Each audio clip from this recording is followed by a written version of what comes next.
Hi நண்பர்களே, இன்றைக்கு நாங்கள் செய்ய போகிறது ஆட்டிறைச்சி பொரியல். ஆட்டிறைச்சி எடுத்து சின்ன சின்ன வெட்டி போட்டு ஒரு கரண்டி மஞ்சள் தூள் ஒரு கரண்டி உப்பு போட்டு அவிய விட போகிறோம் ஃபஸ்ட்டாக. இப்போ பார்த்தீங்கன்னா ஆட்டிறைச்சி நல்லா அவிஞ்சு கொண்டு இருக்குது.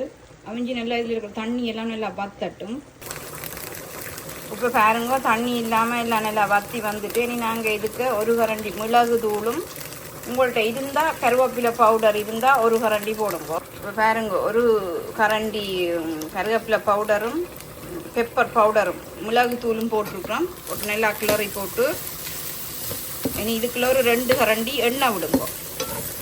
2 கரண்டி எண்ணெய் விட்டு நல்லா கிளறுங்க. இப்போ பாருங்க, எண்ணெயெல்லாம் விட்டு நல்லா கிளறி கொண்டுருக்குறோம். ஒரு பெரிய வெங்காயம் எடுத்து வெட்டி வையுங்கோ. ஒரு 10 நிமிஷம் பொரியட்டும். எண்ணெயில் பொரிஞ்ச அப்புறம் இந்த வெங்காயத்தை அதுக்கு கொட்டுறோம். இப்போ பாருங்க, அதுக்குள்ள வெங்காயத்தையும் கொட்டி ஒரு வெங்காயம் வெட்டி வச்சுருந்தாங்களோ அதை கொட்டி கிளறி நல்லா கிளறுங்கோ. உங்களோட தேசி பழம் இருந்தால் அதில் ஒரு பாதி தேசிக்காய் வெட்டி அதை அந்த ஜூஸையும் அதுக்குள்ள விட்டு நல்லா பொரிய விடுங்க. வெங்காயம் பொன்னிறமாக வந்தோடனே எடுங்கோ. இப்போ பாருங்க, வெங்காயம் எல்லாம் பொரிஞ்சு பொன்னிறமாக வந்துட்டு இனி நீங்கள் எடுத்து சாப்பிட்லாம். தேங்க்யூ ஃபார் வாட்சிங்.